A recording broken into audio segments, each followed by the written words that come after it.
Hello বন্ধুরা, আশা করি সকালে ভালো আছেন। পাবদা মাছের মধ্যে 1 চামচ বেসন দিয়ে দিন, আর দেখুন কত সুন্দর একটা টেস্টি রেসিপি তৈরি হয়ে যাবে।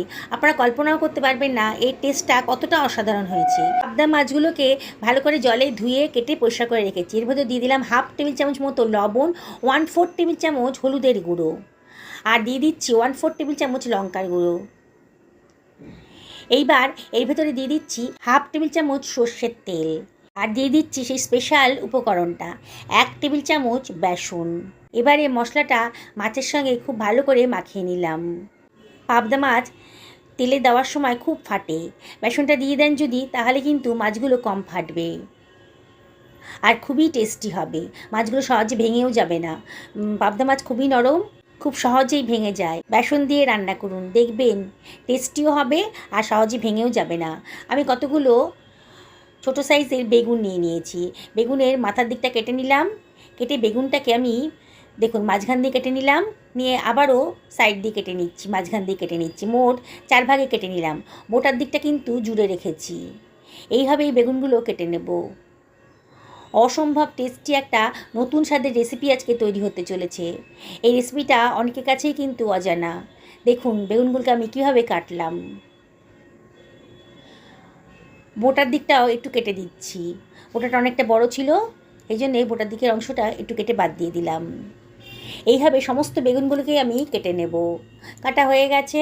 এবার এর ভেতর দিয়ে দিচ্ছি 1/4 টেবিল চামচ লবণ, আর দিয়ে দেব 1/4 টেবিল চামচ হলুদের গুঁড়ো, 1/4 টেবিল চামচ লঙ্কার গুঁড়োও দিয়ে দিলাম। দিয়ে বেগুনের সাথে মশলাগুলোকে খুব ভালো করে মাখিয়ে নিচ্ছি।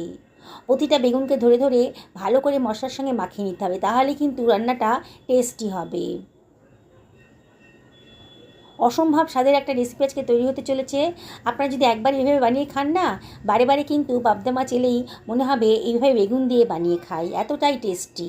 একটা মিক্সার গ্রাইন্ডার নিয়ে নিয়েছি, তার ভেতর দিয়ে দিলাম 1 টেবিল চামচ গোটা জিরে, আর দিয়ে দিচ্ছি 1 টেবিল চামচ সাদা সর্ষে, আর দিয়ে দিচ্ছি 1 টেবিল চামচ পোস্তদানা। এবারে এর ভেতরে আমি দিয়ে দিচ্ছি 1/2 টেবিল চামচ মতো লবণ। লবণটা দিয়ে গ্রাইন্ড করবেন, তাহলে অল্প মশলাও খুব সুন্দরভাবে গ্রাইন্ড হয়ে যাবে। দেখুন কত সুন্দরভাবে গ্রাইন্ড হয়ে গেছে। এবার এর ভেতর দিয়ে দিচ্ছি 1.5 ইঞ্চি পরিমাণ আদা কুচানো। একটা টমেটোকে কুচি করে কেটে রেখেছিলাম, সেটাও দিয়ে দিলাম। আর দিয়ে দিচ্ছি কতগুলো কাঁচা পাকা লঙ্কা। লঙ্কাটা অবশ্যই নিজেদের পছন্দ মতো দেবেন, তবে এই কাঁচা লঙ্কার ফ্লেভারটা কিন্তু খুব ভালো লাগবে। 2 টেবিল চামচ মতো জলও দিয়ে দিলাম, আবারও গ্রাইন্ড করে নিচ্ছি।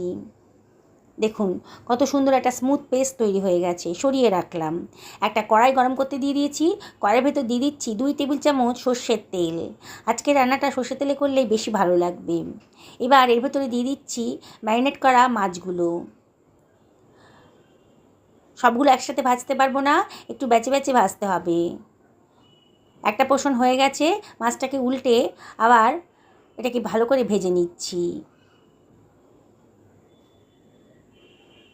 ভাজা হয়ে গেছে, এবার সরিয়ে রাখলাম। পরের ব্যাচের মাছগুলোকেও আমি একইভাবে ভেজে নেব। বন্ধুরা, রেসিপিটা ভালো লাগলে পরে লাইক শেয়ার কমেন্ট করতে কিন্তু ভুলবেন না। আপনাদের সাপোর্টের জন্য এতদূর আসতে পেরেছি, তাই আপনাদেরকে অনেক অনেক ধন্যবাদ। নতুন বন্ধুদেরকে রিকোয়েস্ট করব আমার চ্যানেলটাকে সাবস্ক্রাইব করার জন্যে। পাশে থাকা বেল আইকনটা অবশ্যই ক্লিক করে দেবেন, তাহলে আমার রান্নার নোটিফিকেশানটা আপনার চটজলদি পেয়ে যাবেন। মাছগুলো ভাজা হয়ে গেছে, সরিয়ে রাখলাম। এবার ওই তেলের ভেতরে দিয়ে দিচ্ছি ম্যারিনেট করে রাখা বেগুনগুলো, মশলা মাখানো বেগুনগুলো আর কি। বেগুনগুলোকেও এপিট ওপিট খুব ভালো করে ভেজে নেব। যেসব বন্ধুরা ফেসবুক থেকে রেসিপিটা দেখছেন, তাদেরকে আমি রিকোয়েস্ট করব আমার পেজটা ফলো করার জন্যে। ঢাকা দিয়ে দিলাম মিনিট 2-3 জন্যে, তাহলে তাড়াতাড়ি বেগুনটা নরম হয়ে যাবে, ভাজাটাও সুন্দরভাবে হয়ে যাবে। দেখুন মিনিট 2 বাদে বেগুনটা কিন্তু কালারটা পুরো চেঞ্জ হয়ে গেছে, আর বেশ ভালো করে ভাজাও হয়ে গেছে। এবার তুলে অন্য একটা পাত্রের ভেতর রেখে দিচ্ছি। অসম্ভব টেস্টি একটা রেসিপি তৈরি হয়ে গেছে।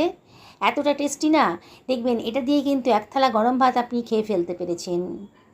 একবার যদি বানিয়ে খান, বারে বারে কিন্তু এটা বানিয়ে খাওয়ার ইচ্ছা হবে। এই গরম তেলের ভেতর দিয়ে দিলাম 1/4 টেবিল চামচ কালো জিরে। এবার দিয়ে দিচ্ছি গ্রাইন্ড করে রাখা মশলার পেস্টটা। গ্রাইন্ডারটা ধুয়ে অল্প জলও এর ভেতরে দিয়ে দিলাম, দিয়ে মশলাটাকে খুব ভালো করে কষিয়ে নেব। সেই ফ্লেমটা মিডিয়াম টু হাইতে রেখেছি, আর মাঝে মাঝে কিন্তু একটু নাড়াচাড়া করে দিতে হবে। এর ভেতরে আমি দিয়ে দিচ্ছি 1/4 টেবিল চামচ হলুদের গুঁড়ো, 1/2 টেবিল চামচ কাশ্মীরি লঙ্কার গুঁড়োও দিয়ে দিলাম, দিয়ে সব কিছু খুব ভালো করে মিশিয়ে নিচ্ছি। মশলাটা যত ভালো করে কষাবেন ততই কিন্তু রান্নার টেস্টটা বেশি ভালো হবে। ঢাকা দিয়ে দিলাম, তাড়াতাড়ি রান্নাটা হবে বলে মিনিট 2 ঢাকা দিয়ে রাখলাম। আবারও ঢাকা তুলে মশলাটাকে ভালো করে কষিয়ে নেব। মশলার গা থেকে কিন্তু তেল বেরোতে শুরু করে দিয়েছে, দেখুন কালারটাও চেঞ্জ হয়ে গেছে।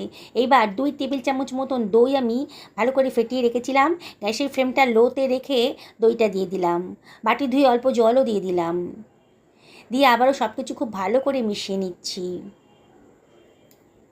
দারুণ টেস্টি রেসিপি তৈরি হয়ে যাচ্ছে, দেখেই জিভে জল চলে আসবে, এতটাই টেস্টি।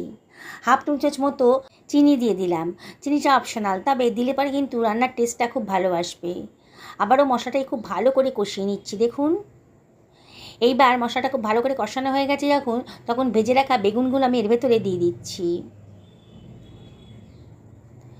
আলতো হাতে একটু নাড়াচাড়া করে দেব।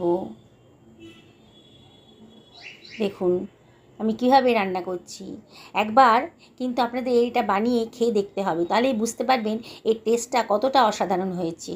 আপনারা তো নানান রকম করে পাবদা মাছের রেসিপি বানিয়ে খেয়েছেন, সেগুলো আপনাদের ভালোও লেগেছে। আজকে আমার মতন করে একবার বানিয়ে দেখুন। আমি 1 বাটি পরিমাণ জল দিয়ে দিলাম, দিয়ে আবারও সব কিছু আলতো হাতে মিশিয়ে নিচ্ছি। বললাম তো এর টেস্ট মুখে লেগে থাকবে, ভুলতে পারবেন না।